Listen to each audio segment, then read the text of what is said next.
Salut à tous, j'espère que vous allez bien, c'est Romain et on se retrouve aujourd'hui pour faire un point sur le mercato du PSG avec pour cette fois un secteur où on doit absolument recruter, c'est le même constat depuis des années, mais cette fois c'est vrai qu'on a un vrai casse-tête parce que nos forces en présence ont brillé lors des compétitions internationales d'après-saison, Fabian Ruiz-Vitinha à l'Euro, Manuel Ugarte à la Copa América, même si lui c'est plus dans le cadre d'un futur transfert vers United qui semble un peu se concrétiser. Pour Ruiz et Vitinha, les bonnes prestations s'inscrivent dans la lignée de leur seconde partie de saison au PSG, qui a été bonne pour l'Espagnol, très très bonne pour le Portugais, et donc ça pose de vraies questions sur les statuts. Est-ce qu'on doit recruter un ou deux titulaires? Est-ce qu'on doit du coup mettre en concurrence Vitinha, Ruiz, capitaliser aussi peut-être sur une potentielle valeur marchande revue à la hausse pour l'Espagnol bien évidemment? Et finalement, la plus grosse interrogation, alors je pense que ça reste quand même Gabriel Moscardo qui va revenir donc des Corinthians avec assez peu de matchs en pro, assez peu de minutes depuis son retour de blessure assez importante. On rappelle décelée lors de la visite médicale cet hiver, ça avait nécessité une opération au Qatar, c'était au pied si je dis pas de bêtises, et ensuite 4 mois de convalescence.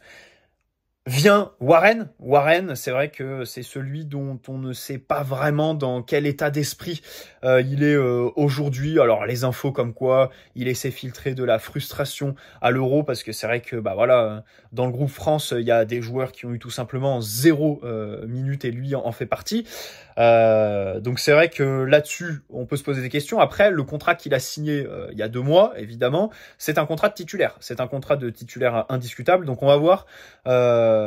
C'est vrai que avec lui, j'ai eu beaucoup de regrets en fait que Deschamps l'ait sélectionné à l'Euro pour ne pas le faire jouer, alors que s'il ne l'avait pas sélectionné, je pense que le PSG l'aurait laissé aller aux JO, parce que le problème du PSG, c'est pas les JO, c'est le fait d'enchaîner Euro plus derrière la compétition avec Thierry Henry. C'est comme ça, c'est pas très grave, mais c'est vrai que voir Warren dans cette équipe des JO qui en plus paraît assez séduisante, avec toute cette génération, Olysée, Akliouche, Ryan Cherki bien évidemment, Désiré Doué, ça aurait été plutôt intéressant, mais bon, c'est comme ça. Surtout qu'en plus, on n'a même plus de trophée des champions. On reprend la saison le 18 août. Je crois que le calendrier est plutôt tranquille avec nous. L'année dernière, on avait commencé tout de suite avec Lens, Nice, Lyon, Marseille aussi à la mi-septembre. Là, je crois que c'est un calendrier un peu plus léger, mais bon, c'est comme ça pour Warren. Et donc aujourd'hui, on va parler de potentielles arrivées parce qu'il n'en reste pas moins qu'il faut recruter à ce poste-là. Le PSG a ciblé un 6 créatif au détriment d'un 6 athlétique, si on avait à opposer ces deux prototypes de milieu de terrain, mais surtout au détriment d'un 8 qui sait se projeter. Parce que, on l'a vu, avec Warren qui a baissé en régime en deuxième partie de saison, et Fabian Ruiz qui réussit à trouver des positions, même pas de frappe, limite de tête. On le voit sur la tête en début de match contre la France, là plutôt cette semaine.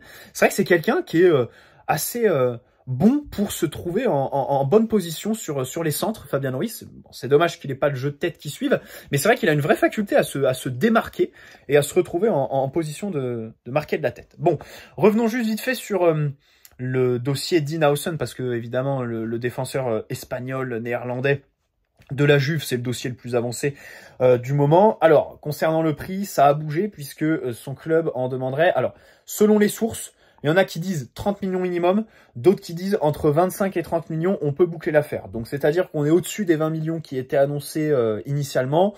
On n'est pas sur un différent très énorme.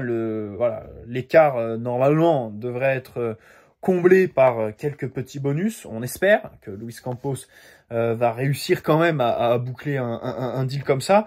Après, c'est vrai que pour un joueur qui a 7 titularisations à la Roma, assez peu de minutes en pro, on parle quand même d'un prix qui est 20-30 millions aujourd'hui, voilà, c'est pas quelque chose qui fait tic tout de suite, mais de manière relative, c'est vrai que ça fait déjà depuis cet hiver 60 balancés avec Beraldo et Moscardo sur des joueurs qui arrivent avec une quinzaine de matchs en pro. Donc voilà, c'est vrai que c'est beau. Enfin, personnellement, de manière brute, c'est vrai que il y a un talent, il y a un talent, un potentiel et tout ça. Après, de manière relative. C'est un peu plus compliqué. Bon, passons au milieu de terrain avec, pareil, quelqu'un qui, s'il arrive pour 100 millions, malgré tout le talent qu'il a, sera complètement surpayé. C'est João Neves, bien évidemment, le milieu du Benfica, qui est donc la priorité de Luis Enrique et Luis Campos. Fabrice Hawkins, la semaine dernière, nous disait que il était encore loin du PSG. Mais là, ces derniers jours, c'est les médias portugais. C'est bien parce que en France, les médias, ils sont complètement largués. C'est vrai que Luis Campos, tu peux tout lui reprocher, mais lui, pour le coup, à la différence de Leonardo, c'est un vrai sous-marin. Dans le sens où il y a beaucoup de transferts qui filtrent quand les négociations sont quasiment au stade final. Et la seule partie d'Europe où on a de réelles informations en temps réel sur les négociations, c'est le Portugal. Voilà. Là-bas, les médias, ils sont au courant. Même si Luis Campos essaye de verrouiller, non, ça parle. Donc, on a beaucoup d'informations sur ce dossier João Neves. Alors, ce qui est marrant, c'est que après Dina Hawson, qui est donc un défenseur technique, mais qui n'a pas une réelle appétence pour le duel, bah, au milieu, c'est pareil en fait. Aux deux postes, tu privilégies l'apport technique sur le côté athlétique. Tu me diras, la demi-finale Espagne-France, c'était la victoire du football technique sur le football athlétique. Et donc, c'est vrai que... alors, Dina Hawson fait 1m95, donc il t'apporte un peu, voilà, dans les airs et tout ça, physiquement, parce que João Neves, c'est 1m74, donc là-dessus, c'est vrai que malgré des bonnes statistiques, et sûrement un très bon timing qui comble sa petite taille pour jouer les duels aériens, où il excelle statistiquement, après c'est au Portugal, donc évidemment, il faut relativiser, tu privilégies clairement la technique sur l'apport physique, l'apport athlétique. Moi, ça me gêne pas d'avoir un milieu à moins d'1m80. Seulement deux choses. Dans le jeu, je pense qu'on peut s'en sortir. Quand j'imagine un match, disons, si tu veux gagner la Ligue des Champions, c'est vrai qu'au XXIe siècle, il faut affronter le Real Madrid. C'est un peu la case obligée.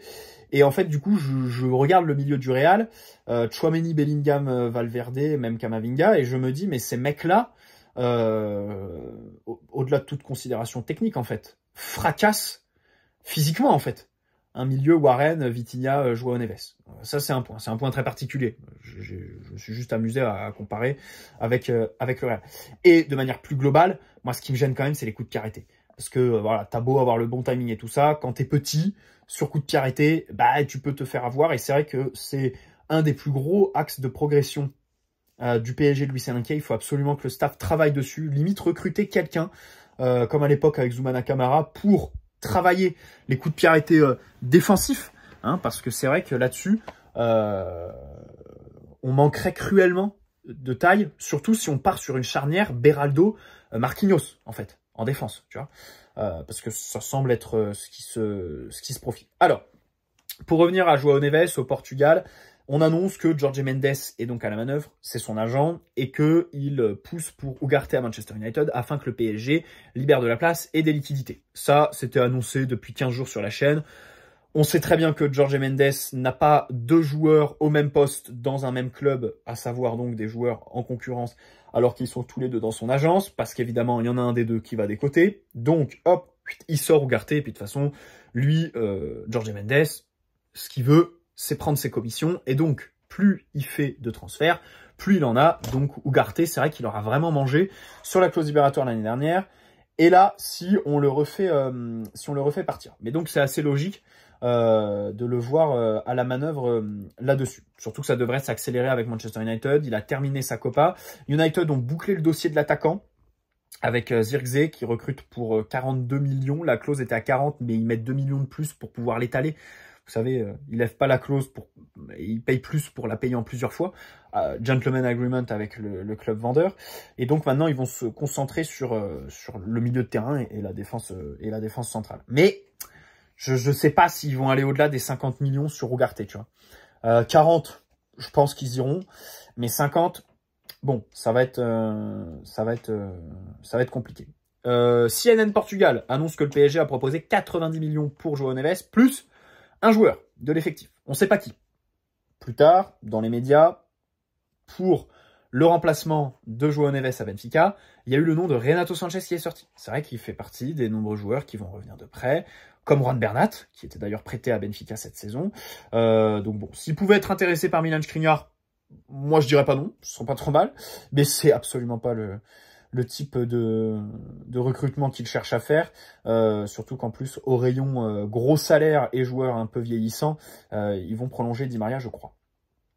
Abola, média portugais, bien sûr encore, se limite donc à l'offre de 70 millions du PSG, mais ça on sait, ça fait 15 jours, 3 semaines qu'on l'a faite, et il précise qu'on ne paiera pas les 120 millions de la clause, et même pas 100, 100 qui pourrait faire flancher Benfica. On rappelle qu'il y a un mois, Benfica il disait c'est la clause ou rien, et aujourd'hui ils font clairement fuiter dans la presse que si t'alignes 100 millions d'euros, bon, ils seront ouverts, ils le laisseront partir. Benfica, c'est souvent ça. Hein. Il se monte très très dur dans les médias au début, et puis ensuite, il lâche. C'est vrai que ça, c'est un club assez facile. Bon, après, c'est difficile de dire ça en tant que supporter parisien, sachant que l'année dernière, on a mis 75 plus 15 sur Ramos pour au final, qu'aujourd'hui, on se rende compte quand même que c'était très cher payé, et qu'ils ont quand même, malgré ça, réussi à vendre des joueurs...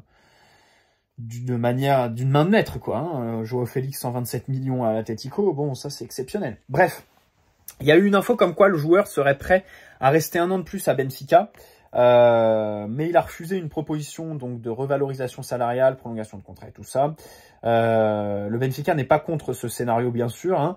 Après, typiquement, il y a le cas Antonio Silva, leur défenseur central. L'année dernière, il sortait d'une belle saison. Clause libératoire à 100 millions. Ils avaient le même discours qu'avec João Neves et ils n'avaient pas flanché. Antonio Silva, c'est la clause libératoire ou rien. Et au final, aujourd'hui, il y a plus grand monde qui s'intéresse à lui. Il a fait une saison en dents de scie. Et Newcastle ont proposé la moitié de la clause, à savoir 50 millions. Voilà, dernièrement. Donc, et Newcastle, c'est quasiment le seul club qui est intéressé sur le défenseur. Donc, c'est comme Osimhen avec le Napoli. Retenir les joueurs, c'est très bien. Mais pour se rendre compte un an après que tu vas en tirer 2 fois moins à minima, c'est sûr que là, tu te retrouves la queue entre les jambes. Voilà. Moi, je pense que sur João Neves, il y a un point positif, c'est qu'on a peu de concurrence. On a peu de concurrence. En Première Ligue, Liverpool ont refait tout leur milieu de terrain l'année dernière. Le Bayern, ils ont recruté João Palhinha. Là, ça y est, enfin, après l'échec du 1er septembre 2023, là, 50 millions plus 5 de bonus. City, ça pourrait être un concurrent s'il y a un départ style De Bruyne qui avait fait une déclaration un peu bizarre sur l'Arabie Saoudite il y a un mois, c'est pas totalement à exclure. Chelsea typiquement, voilà, ils pourraient vraiment péter leur string et y aller. Bon, le Barça n'ont pas de sous, le Real ils sont bien fournis. United pareil, United pas assez d'argent. C'est fou de dire ça de Manchester United, mais ils ont abandonné et ils se concentrent sur Ugarte parce que tout simplement, voilà, ils peuvent pas mettre assez. Ils ont un budget assez serré cet été et surtout ils doivent se renforcer à plusieurs postes. Donc voilà. Donc c'est vrai que on est un peu tout seul. Faudrait essayer de maximiser dans le sens où essayer de payer le moins possible, tout simplement. 80 millions fixe, ça me semble être assez raisonnable et pour Benfica et pour nous, voilà. À 100 millions là, ouais, ça commencerait à être cher payé parce que, alors, vous me direz, c'est pas notre argent. C'est vrai, le nouveau fair play financier, c'est sur les salaires, c'est pas sur les indemnités de transfert. Mais le problème, c'est que quand tu payes un mec 100 millions, et imaginons qu'un an plus tard, il est indésirable, comme Kolo Muani aujourd'hui, quoi, tu peux pas le faire partir, en fait. Parce qu'en matière d'amortissement, dans tes comptes, t'es obligé de le faire partir pour ce qu'il te reste à amortir. Donc, Kolo Muani, disons que t'as payé... 95-100 millions, quoi. Amorti sur 5 ans, ça veut dire qu'il te reste... Allez, 75-80 millions d'amortissement. Donc, c'est le prix minimum qu'il faudrait recevoir pour Kolo cet été. C'est pour ça que quand il y a eu la rumeur il y a 2 mois, Borussia Dortmund prêt à mettre 50 millions, il n'est pas allé plus loin, en fait. Parce que tu perds 30 millions, en fait. Tu vends un joueur et tu continues à payer 30 millions. Ça n'a aucun intérêt comptable. Donc là-dessus, c'est pas possible. Et puis surtout peut-être que on n'est pas si riche qu'on le pense cet été. Hein, peut-être que le gros coup, déjà... On veut le faire en attaque, avec, c'est vrai, Kvaratskhelia. Quand tu t'y intéresses, je pense que c'est que tu es capable de mettre 110, 120 millions sur un seul joueur cet été. Mais, on a le différent avec Mbappé à pas oublier, les gars. Ça, j'en parle dans quasiment chaque vidéo. Mais s'il nous fout au prud'homme et qu'on se retrouve à devoir lui payer 80 balles de primes, de machin, de salaire, et ben 80 millions, c'est pas une paille, quoi. C'est pas rien, c'est pas rien. Surtout que là, on est quand même dans un flou. Hein. Le projet paraît assez clair. Les jeunes, la mentalité, la bonne mentalité, la polyvalence. Mais le problème, c'est que ça vend pas des maillots et puis ça fait pas venir les gens au stade. Hein. Donc en matière de marketing, puis tes contrats sponsoring, bah oui, c'est sûr. Les trucs comme GOAT que tu mets sur ta manche ou la Française des Jeux, bah c'est sûr que sans Mbappé, sans Messi et tout ça, ils vont te dire non, on vous paye plus 25 millions par an. Non, on renégocie, on met à 15, tu vois ce que je veux dire. Donc voilà. C'est vrai que là-dessus, peut-être qu'on n'est pas aussi riche qu'on ne le pense cet été. Kimmich. Ah, je voulais vous donner mon avis quand même sur Kimmich, puisque la semaine dernière, on a eu l'info comme quoi le dossier est relancé. On discute avec le joueur qui n'a pas d'agent, comme Safonov. Donc encore un joueur sans agent. On n'a toujours pas eu de démenti du joueur, parce que c'est ça le plus important. C'est la volonté du joueur, bien sûr. On sait que il n'aime pas trop le PSG, même s'il l'a jamais dit publiquement, il n'a pas fait une déclaration, machin. C'est pas Mats Hummels, quoi. Mats Hummels, lui, il l'a dit publiquement à de nombreuses reprises, il a fait plein de déclarations sur nous. Lui, Kimmich, c'est plus sous-entendu, c'est plus par rapport à des images sur le terrain, par exemple celle de Paredes et Neymar qui se tapent le torse à la fin du match en 2021, sous les yeux de Kimmich. Et donc sa volonté, c'est le nerf de la guerre. Surtout que c'est un joueur de classe mondiale qui pourrait attirer de grands clubs européens, même si ça, j'en suis pas si sûr. Et que il donnerait pas l'heure au PSG. Alors on a un duel entre Fabrice Hawkins qui nous dit que Kimmich est une alternative à João Neves, donc un plan B, et Fabrizio Romano qui nous dit que les deux dossiers ne sont pas liés en fait. C'est deux options pour le club et pas deux alternatives, tout simplement. Ça pose une vraie question sur le projet de nous voir intéressés par Kimmich en fait, parce que jusque-là tu as recruté plein de jeunes joueurs à fort potentiel, tu as mis le prix fort, et là tu recruterais un mec de 29 ans qui a tout gagné. Tu peux te questionner sur son envie de continuer à gagner à cet âge-là, et s'il accepte de nous rejoindre, parce qu'on va pas se mentir, le salaire il serait pour beaucoup. Et de l'autre côté, c'est aussi un joueur avec une très bonne mentalité, un garçon un homme qu'on aime beaucoup, qui serait un leader du vestiaire et qui viendrait encadrer, évidemment, tous ces jeunes. Mais c'est vrai que ça me surprendrait vraiment de recruter un mec de cet âge-là au milieu de terrain, sachant que le plan A, c'est João Neves. C'est vrai que passer de João Neves à Kimmich, en matière de projet, c'est complètement différent. Alors c'est vrai que Kimmich coûterait beaucoup moins cher en indemnité de transfert que João Neves, parce qu'il lui reste qu'un an de contrat, et que le Bayern, voilà, quand ils veulent se séparer d'un joueur, qu'ils ouvrent la porte, ils sont plutôt cléments. Hein. L'année dernière, Lucas Hernandez, là, Coman, tous les candidats au départ chez eux devraient partir pour pas trop cher. Après, ça fait un salaire de fou. Et comme je vous le disais, avec le nouveau fair play financier, c'est vrai que les salaires, c'est très important. Kimmich, tout de suite, ça viendrait top 5 salaire de l'effectif, avec 20 millions minimum. En gros, comme Lucas Hernandez l'année dernière, tout simplement. Et puis, à 29 ans, tu peux te poser des questions, comme je le disais, sur sa motivation, mais aussi physiquement. Physiquement, est-ce qu'il n'est pas essoré? C'est un peu la même question qu'avec Bernardo Silva. Bernardo Silva qui ne ressort plus du tout. Il sortait au début du projet, mais là, il ressort plus du tout. Bon, alors il n'y a qu'à voir comment il est décrié hors du système Guardiola avec sa sélection du Portugal. Même si, évidemment, il a plus l'âge pour jouer ailier. C'est vrai que c'est tout ce genre de joueurs, on peut se questionner sur leur niveau physique et leur niveau de motivation. Voilà. Pareil sur Kimmich. Le Barça n'ont pas de sous pour le recruter. City, c'est vrai qu'il y a Guardiola, son mentor, qui l'avait lancé à l'époque où il était au Bayern. Donc c'est vrai que là-dessus, il faudrait pas qu'il se réveille. Après, en Première Ligue, c'est vrai que ces derniers temps, les investissements sont justement orientés comme nous, en fait. Nous, on fait que s'inscrire dans une tendance. Recruter des jeunes joueurs comme ça, Chelsea, Arsenal, City, United, tout le monde le fait, en fait. Tout le monde le fait. Alors United, c'est vrai qu'ils ont recruté Casemiro, mais du coup, là, Casemiro est candidat au départ. Je crois qu'il est pisté par Al Ittihad, comme Marquinhos, si je dis pas de bêtises. C'était dans le papier de l'équipe Loïc Tandy hier soir. Mais voilà. On fait que suivre une tendance générale. Le problème pour le PSG, c'est que on se positionne sur les plus gros cracks qui préfèrent les top clubs européens, les Nioro style qui préfèrent Real Madrid. Et du coup, même avec les jeunes, on se retrouve avec du second chapeau, Dina Hausen et tout ça. Donc là, avec João Neves, c'est vrai qu'on recruterait du chapeau A. Donc c'est vrai qu'il faudrait absolument. Alors après, le profil de Kimmich, enfin, honnêtement les gars, je vous fais pas de dessin. J'ai mis quelques petites critiques sur tous les dossiers qu'on a ouverts cet été, mais là, c'est le profil parfait en fait.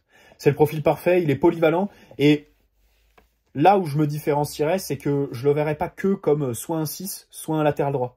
En fait, limite, je pense que Kimmich serait limite meilleur en numéro 8 qu'en numéro 6. C'est comme João Neves, le constat est le même en fait. C'est deux joueurs qui peuvent jouer numéro 6, mais avec qui il faut absolument pas sous-estimer un positionnement plus haut sur le terrain.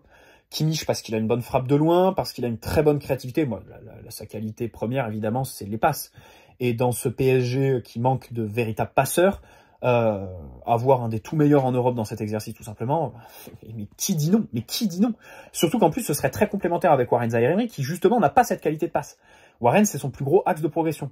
Donc le mettre à côté d'un joueur qui a une bonne qualité de passe en match et qui donc minimiserait ce défaut, et le mettre tous les jours à l'entraînement avec Kimmich qui le ferait progresser là-dessus, oh là là, ce serait tellement exceptionnel. Latéral droit pareil, ce serait exceptionnel parce que ça nous éviterait de mettre Warren Zaïre-Emery à ce poste quand Hakimi n'est pas là, de mettre en concurrence Achraf, voilà, j'ai aucun problème, hein, il lui reste 2 ans de contrat.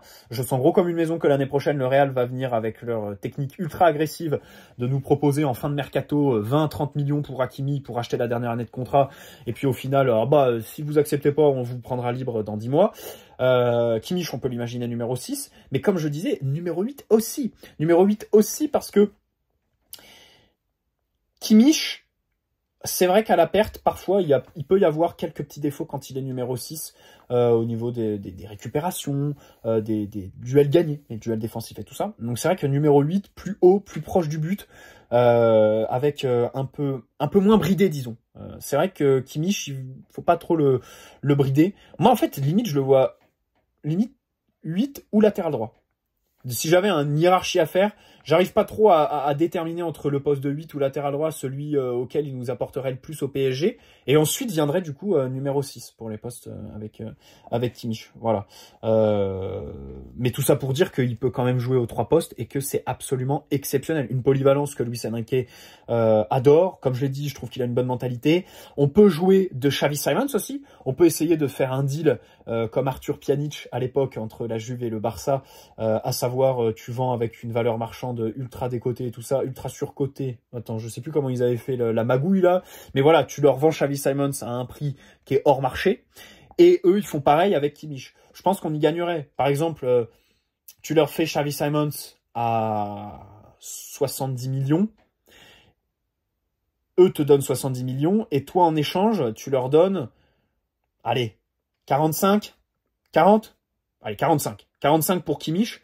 Comme ça fait Kimmich contre Xavi et 25 millions. C'est plutôt intéressant. Et puis eux, pour un joueur qui a 1 an de la fin du contrat, mais encore une fois, le nerf de la guerre, j'ai commencé par là, les gars. Vous verrez que j'ai commencé par là. C'est la volonté du joueur. Est-ce qu'il veut venir au PSG? Mais comme je le disais, c'est vrai qu'au niveau de la concurrence, on peut se questionner sur quel club en Europe, en fait, va se positionner sur le joueur. Est-ce qu'il va avoir 36 solutions? J'en suis pas certain. C'est comme João Neves, finalement. Les clubs n'ont pas... sont assez fournis. Finalement, faudrait pas que Guardiola se réveille, quoi. Tout simplement. Il n'y a plus qu'à prier pour ça. Après, le Barça d'Hansi Flick me fait pas vraiment peur, quoi. Déjà parce qu'ils sont occupés par Nico Williams, qui, s'il vient, leur prendrait déjà 10 millions de salaire. Je le vois pas perdre du salaire pour aller au Barça, plus la clause à 58 millions. Donc, c'est vrai que là-dessus, une fois qu'ils auront fait ça, ça va être compliqué de repartir sur un transfert avec un salaire à plus de 15 millions à assumer derrière avec Joshua Kimmich. Surtout que Kimmich, c'est quelqu'un qui compte ses sous, hein. Il va pas aller au Barça pour voilà, 4 francs 6 sous. Voilà, j'espère que cette vidéo vous aura plu. N'hésitez pas à poser un like si c'est le cas, vous abonner si ce n'est pas déjà fait. Et puis, on se retrouve. Je file à Londres ce week-end, donc lundi ou mardi. Lundi, bon, je vais peut-être rentrer un peu tard, mais mardi à coup sûr. Ciao les amis! Prenez soin de vous. C'est vrai que cet été, on fait un peu moins de vidéos. C'est exceptionnel parce que tout simplement, il n'y a pas beaucoup d'informations. Ça ne se bouge pas. Bien sûr que dès que le mercato va s'accélérer, on sera au rendez-vous pour tout analyser bien en profondeur. Pour l'instant, on se limite à ces infos un petit peu superficielles qui sont pas très concrètes. Bonne soirée, bon week-end. bon week-end du 14 juillet et je vous dis à très vite. Ciao les amis.